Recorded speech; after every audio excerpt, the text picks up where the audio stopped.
বাড়ির সামনে সব পেটা আগে গোড়াকে মারবো নাহলে নিজে মরবো, আগে গোড়াকে মারবো নাহলে নিজে মরবো, আগে গোড়াকে মারবো নাহলে নিজে মরবো। ওর দেখি গোড়ার কত বাপ আছে আজকে, ওর দেখি গোড়ার কত বাপ আছে আজকে। করছিস তো এগুলা? আমরা শুরু করছি। এখন তো এগুলো করার নিয়ম না তো। নিয়মে কি আছে, আমাদেরকে করতে বলছে আমরা করছি। আগে গোড়া সকালে বাড়িও ভাঙবো স্যার, দেখিও কত বড় মাস্টার বাড়ির ভিতরে ঢুকে সে বলছে আমার বাড়ি জ্বালিয়ে দিবে, আমাকে খুন করবে। ওরা কি পুলিশ প্রশাসনের লোক নাকি বাড়ি ঘেরাও করে রাখবে? অ্যাকচুয়ালি বিজেপির পায়ের নিচে মাটি সরে গেছে, তারা দিচ্ছে, জেনে গেছে যে যারা ব্যাপক ব্যবধানে তারা হারতে চলেছে। প্রচারের শেষ দিনে তৃণমূল এবং বিজেপির হুঁশিয়ারি এবং পাল্টা হুঁশিয়ারির অভিযোগকে কেন্দ্র করে রায়গঞ্জে ব্যাপক চাঞ্চল্য ছড়ালো রাজনৈতিক মহলে। ঘটনার সূত্রপাত রায়গঞ্জ পৌরসভার 16 নম্বর ওয়ার্ডে। নির্বাচন কমিশনের নির্দেশিকা অনুযায়ী প্রথম দফার বিধানসভা ভোট উপলক্ষে মঙ্গলবার ছিল প্রচারের শেষ দিন। শেষ লগ্নে এসে বিজেপির নেতৃত্ব ও কর্মীরা প্রস্তাবিত অন্নপূর্ণা ভান্ডার প্রকল্পে মাথাপিছু 3000 টাকা পাইয়ে দেওয়ার কথা বলে এলাকার ভোটারদের ফর্ম পূরণ করাচ্ছিলেন বলে অভিযোগ। বিষয়টি লক্ষ্য করে ওই ওয়ার্ডের স্থানীয় তৃণমূল নেত্রী প্রতিবাদ জানান। তিনি বাধা দান করেন। প্রচারের শেষ লগ্নে নির্বাচনে বিধিভঙ্গের অভিযোগ তুলে সরব হন তিনি। সেই সময় তৃণমূল নেত্রীকে বিজেপির কর্মী সমর্থকেরা দীর্ঘক্ষণ আটকে রেখে মানসিক ও শারীরিক হেনস্থা করেন বলে অভিযোগ ওঠে। ওই সময় স্থানীয় বিজেপি নেতা বুবাই সরকার মহিলা নেত্রীর সামনে 16 নম্বর ওয়ার্ডের কোঅর্ডিনেটর তথা জেলা তৃণমূলের সহকারী সভাপতি অরিন্দম সরকারকে উদ্দেশ্য করে তীব্র হুঁশিয়ারি দেন বলে অভিযোগ। ওই বিজেপি নেতা প্রকাশ্যে অরিন্দম সরকারের বাড়িঘর জ্বালিয়ে দিয়ে তাকে খুনের হুমকি দিয়েছেন বলে অভিযোগ জানিয়ে তীব্র আলোড়ন ছড়িয়েছে রায়গঞ্জের রাজনৈতিক মহলে। অভিযুক্ত ওই বিজেপি নেতা বুবাই সরকার অরিন্দম বাবুকে উদ্দেশ্য করে ঠিক কি বলেছিলেন শুনুন। বাড়ির সামনে সব পেটা আগে গোড়াকে মারবো নাহলে নিজে মরবো, আগে গোড়াকে মারবো নাহলে নিজে মরবো, আগে গোড়াকে মারবো নাহলে নিজে মরবো। ওর দেখি গোড়ার কত বাপ আছে আজকে, ওর দেখি গোড়ার কত বাপ আছে আজকে, ওর দেখি গোড়ার কত বাপ আছে আজকে। আগে গোড়া সকালে বাড়িও ভাঙবো স্যার, দেখিও কত বড় মাস্টার বাড়ির ভিতরে ঢুকে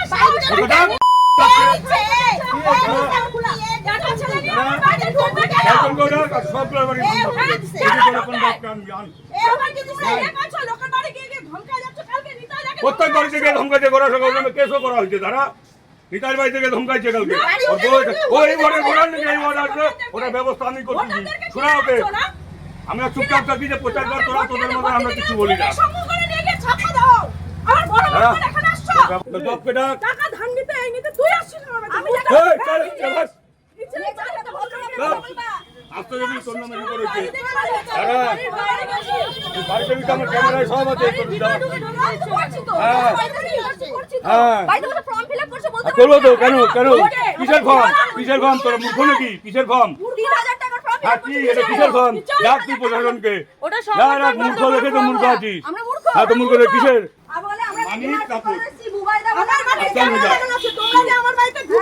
তোদের ফুলটা করে আমি তোদের বাধা দিই নাই কোনো সময় না, ফোটে খাটার ইচ্ছা না তোদের খাটাবো তোরা। তুই ওকে তো রিজার্ভ করতেছি, তুই আসবি কেন? আসবি কেন? যদিও এই ভিডিওর সত্যতা যাচাই করেনি আরসিটিভি সংবাদ। এই ঘটনার পরিপ্রেক্ষিতে তীব্র সমালোচনা করেছেন জেলা তৃণমূলের সহকারী সভাপতি অরিন্দম সরকার। অরিন্দম বাবু জানিয়েছেন বিজেপি প্রচার করছে এমনভাবে অন্নপূর্ণা ভান্ডার প্রকল্পের মাধ্যমে মহিলাদের 3000 টাকা করে দেওয়ার জন্য আধার কার্ড নিয়ে সই করানো হচ্ছে। বিজেপি সরকার বরাবরই ধোঁকাবাজি করে। পাশাপাশি অরিন্দম বাবুকে উদ্দেশ্য করে বিজেপি নেতা যে মন্তব্য করেছেন তা নিয়েও ক্ষোভ প্রকাশ করেছেন অরিন্দম সরকার। দেখুন, আমি যতদূর শুনেছি ওখানে প্রচার এখন এমনভাবে করা হচ্ছে যে 3000 টাকা দেওয়া হবে, তার জন্যে সেখানে আধার কার্ড অবধি মহিলাদেরকে নিয়ে আসতে বলা হচ্ছে। দেখুন, বিজেপি সরকারটা বরাবরই ধোঁকাবাজির সরকার, এই নিয়ে কোনো ব্যাপার নেই, কিন্তু ইলেকশনের সময় তাদের আধার কার্ড নিয়ে তাদেরকে সই করিয়ে 3000 টাকা করে দেওয়া, এটা কি কোনো ইলেকশন বিধির মধ্যে পড়ে? এটা যখন হচ্ছিল তখন সেখানে আমাদের মহিলা তৃণমূল কংগ্রেসের নেত্রী সেই ওয়ার্ডের, তিনি যে তাকে বাধা দেওয়ার সাথে সাথে ওখানকার বুবাই সরকার এবং তার কিছু সাগরেদরা মিলে তাকে ফিজিক্যালি এবং মেন্টালি ঘন্টার পর ঘন্টা ধরে অ্যাসল্ট করেছে। একটা ভিডিওতে উঠে আসছে যে আপনাকে প্রাণে মারার হুমকি। আমি দেখলাম, উনি তো এই বুবাই সরকার হচ্ছে বিজেপির অ্যাসেট, যার দুনিয়ার ক্রাইম রেকর্ড আছে, যিনি মার্ডার কেসের আসামি, জেল খাটা আসামি, সে এখন অনেক কিছুই বলতে পারে। সে বলছে আমার বাড়ি জ্বালিয়ে দিবে, আমাকে খুন করবে। তবে ওইসব গিদর ধমকিতে আমরা কখনো ভয়ও পাই না, চিন্তাও করি না। ওরকম বুবাই সরকারের থেকে অনেক বড় বড় দাদা বহু যুগ ধরে এইসব চেষ্টা করেছে, খুন করব, মারবো। রায়গঞ্জে তৃণমূল প্রার্থী কৃষ্ণ কল্যাণী বলেন, বিজেপির পায়ের তলার মাটি সরে গিয়েছে। তারা জেনে গিয়েছে বিপুল ব্যবধানে হারতে চলেছে রায়গঞ্জে। সে কারণে গন্ডগোল বাঁধিয়ে মানুষজনকে ভীত সন্ত্রস্ত করার ষড়যন্ত্র করছে বিজেপি। অ্যাকচুয়ালি বিজেপির পায়ের নিচে মাটি সরে গেছে, তারা দিচ্ছে, জেনে গেছে যে যারা ব্যাপক ব্যবধানে তারা হারতে চলেছে। তো সেই জন্য কোনো রকম গণ্ডগোল পাকিয়ে একটা মহল তৈরি করার, একটা ভীত সন্ত্রস্ত লোককে করানোর জন্য একটা ষড়যন্ত্র করছে। তো আমি এটাই বলবো, ও দীর্ঘদিনের আসামি। আর এই ধরনের যারা আসামি আছে তাদের মানে ভাবে নেন জেলেই থাকা উচিত। ওনার নামে আমি লিখিত কমপ্লেন ইলেকশন কমিশনকেও দিয়েছি। আর যারা ভাবে নেন ওয়ারেন্টে আছে তাদেরকে কিন্তু জেলে থাকারই কথা, হ্যাঁ, ইলেকশন কমিশনের বিধি অনুযায়ী। এরা বিজেপি করে, আর ইলেকশন কমিশন হয়তো বিজেপির কৃতদাস হয়ে কাজ করছেন মনে হচ্ছে, হ্যাঁ। সেই জন্য বিজেপির গুন্ডারা এখন ঘুরে বেড়াচ্ছে। তো এখানে গুন্ডাতন্ত্র থেকে আমরা রায়গঞ্জবাসী এখান থেকে বেরোতে চাই।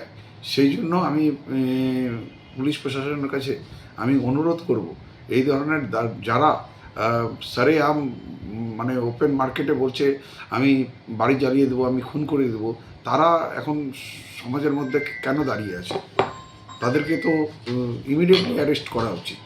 তো আমি পুলিশ প্রশাসনের কাছে আপনাদের মাধ্যম দিয়ে আমি দাবি করতেছি, এই ধরনের যে দলেরই হোক, হ্যাঁ, তাদেরকে আজকে যদি আমাদের তৃণমূল কংগ্রেসের কেউ যদি এমনি করে তাকে অ্যারেস্ট করুন, আর কেউ যদি বিজেপির করে তাকে অ্যারেস্ট করুন। এ বিষয়ে আমরা টেলিফোনে যোগাযোগ করেছিলাম বিজেপির উত্তর দিনাজপুর জেলা সভাপতি নিমাই কবিরাজের সঙ্গে। তিনি জানিয়েছেন, ওয়ার্ডের তৃণমূল কর্মীরা তাদের কর্মীদের বাড়ি ঘেরাও করে হুমকি দিচ্ছিল। এ বিষয়ে নির্দিষ্ট জায়গায় অভিযোগ জানানো হয়েছে।